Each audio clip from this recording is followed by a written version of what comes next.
So we had the Slav. This is a line I play, by the way, as black as well.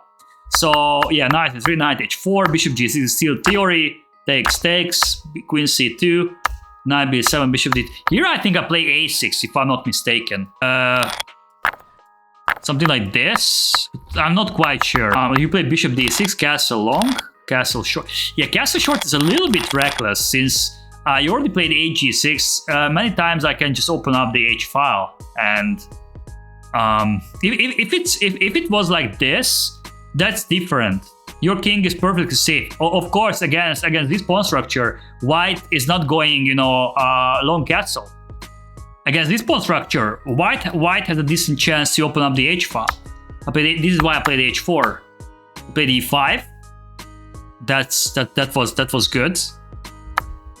King b1. I didn't want to take here or here. Whenever I'm taking here, I'm just running into this file. So this is why. My first trainer always said, once you go castle long, always play king b1 every time, because your king is always more safe on b1 than on c1. Rook e8. Good move. CD, d takes, bishop d3.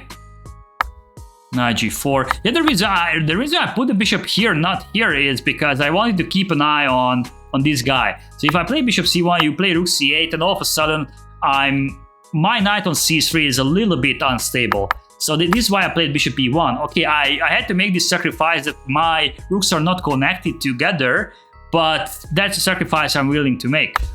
So I played rook c8, so now my bishop is well protecting c3. I move the queen out. Play knight.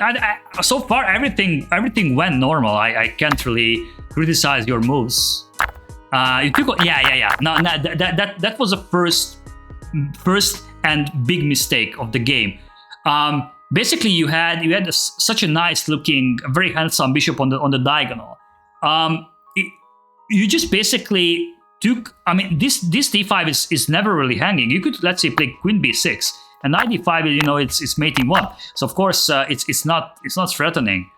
But what you just did, you just gave up on your bishop, and you by tempo you just brought my bishop to the long diagonal, and basically no one is countering this guy from this point. And all I do is just open up the space around your king, and it's done. You're over. So this bishop takes c3 is basically, by this move you just lost the game.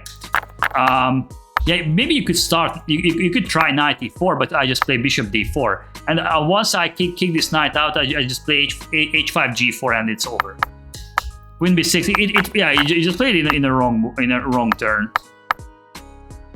Yeah, if you take, I can just take, right? I wasn't sure if it's working.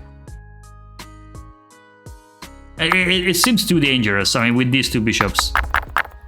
Or I can play g4 as well. I don't have to, sack the exchange. I can just play g4, play g5, but after h6, yeah. I mean, the two bishops just basically paralyze you so bad. You had no counterplay. So, I mean, this is exactly, I made a course for chess mode about my games, and in one of the game there was like opposite side castling. In opposite side castling, you always have to make sure that you are faster than your opponent, because it's usually one side is attacking on the king side, one side is attacking on the queen side. Here you are nowhere near to attack my king, right? I mean, we can easily say that you have 0 attacker, but I mean, look how many attacker I have. 1, 2, 3, and 4.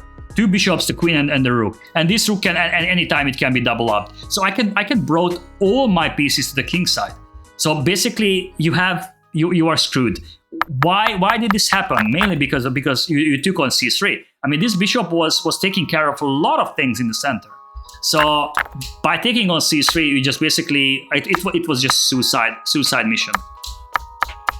Yeah, and it was just you couldn't escape. I mean, of this pin, and everything is just. It was over. All right.